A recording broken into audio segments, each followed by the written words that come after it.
Imagine que você é o homem mais poderoso do mundo em 1912. Você controla as ferrovias, as usinas de aço e o fluxo de capital das Américas.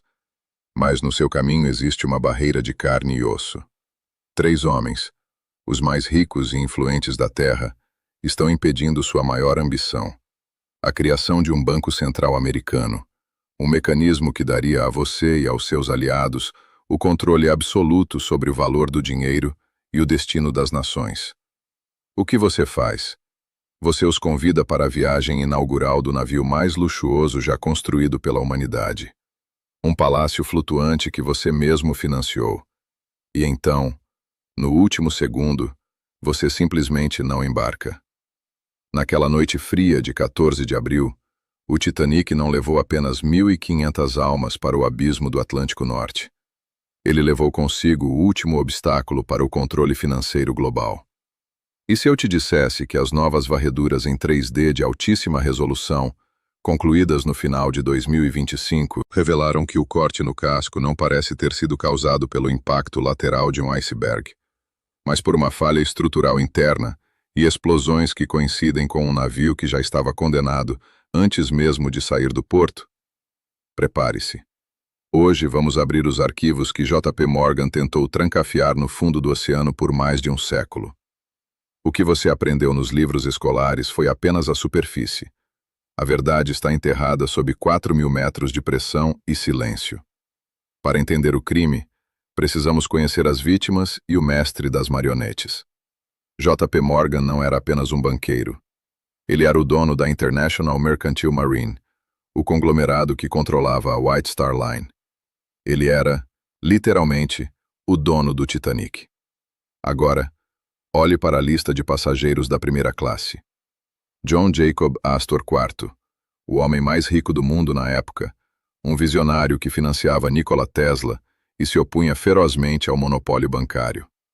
Benjamin Guggenheim, o magnata da mineração, um homem com contatos militares e políticos vastos. Isidor Strauss, o dono da Macy's, respeitado por sua ética e influência no Congresso americano. O que esses três homens tinham em comum, além da riqueza obscena? Todos eram barreiras intransponíveis para a criação do Federal Reserve, o Banco Central dos Estados Unidos. Morgan sabia que, enquanto eles estivessem vivos e influentes, o Banco Central nunca seria aprovado. A oposição deles não era apenas ideológica, era financeira. Eles tinham capital para lutar contra Morgan por décadas. Morgan havia planejado sua própria suíte de luxo no navio. Suas malas já estavam a bordo. Mas horas antes da partida, ele alegou uma doença súbita. Curiosamente, ele foi visto dias depois em um resort na França, fumando charutos e em excelente saúde. Junto com ele, 50 de seus aliados mais próximos também cancelaram a viagem de última hora. Entre eles, Milton Hershey, o rei do chocolate, e Guglielmo Marconi, o inventor do rádio. Todos receberam o mesmo aviso?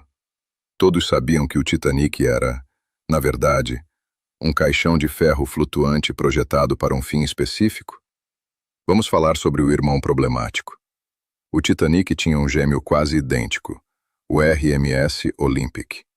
Em setembro de 1911, meses antes da viagem inaugural do Titanic, o Olympic colidiu com o navio de guerra HMS Hawke. O impacto foi devastador. A quilha do Olympic foi entortada, o que na engenharia naval da época significava que o navio era lixo técnico.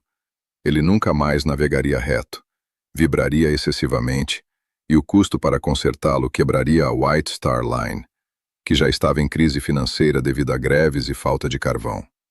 Para piorar, a seguradora Lloyds de Londres se recusou a pagar o prêmio, culpando o Olympic pelo acidente. A solução de Morgan foi sombria e genial. Os dois navios estavam lado a lado no estaleiro de Belfast.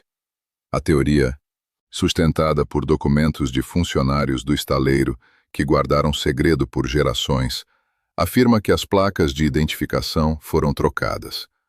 O Olympic danificado foi pintado e rebatizado como Titanic. O objetivo? Um naufrágio planejado para coletar o seguro de um navio novo e, simultaneamente, eliminar a oposição financeira de Morgan.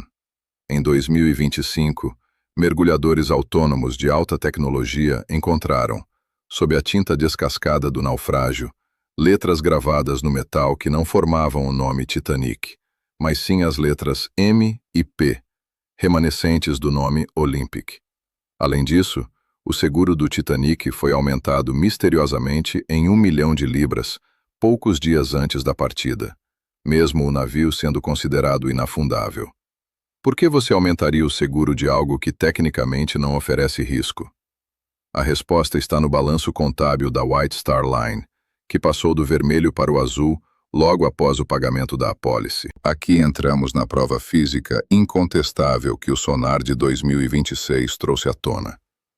Cada navio da classe Olympic tinha o seu número de construção gravado em quase todas as peças móveis. O número do Titanic era 401. O número do Olympic era 400. Durante a colisão do Olympic com o HMS Rock, uma das suas hélices foi seriamente danificada e precisou ser substituída. Registros do estaleiro Harland & Wolff mostram que a hélice reserva do Titanic, número 401, foi instalada no Olympic para que ele pudesse voltar a navegar rapidamente. No entanto, quando os robôs submarinos da expedição de 2024 fotografaram a hélice do navio que está no fundo do Atlântico, o número gravado era 401. Esperem um pouco. Se o Titanic fosse um navio novo, sua hélice original deveria ser a 401. Mas se houve uma troca, o navio que afundou deveria ser o Olympic usando a hélice do Titanic. E é exatamente isso que os dados sugerem. O navio no fundo do mar é um amálgama de peças. Existem sobreviventes que relataram que o navio em que embarcaram em Southampton parecia velho e remendado em certas áreas da terceira classe. O Titanic era um navio novo, cheirando a tinta fresca. O Olympic já tinha meses de uso e uma colisão violenta no currículo. Por que passageiros experientes sentiram que algo estava errado? E por que o navio puxava levemente para a esquerda durante toda a travessia?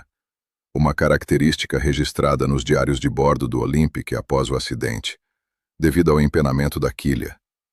O metal não mente, e as varreduras de 2026 confirmam que a estrutura espinhal do naufrágio apresenta uma torção prévia ao impacto com o gelo.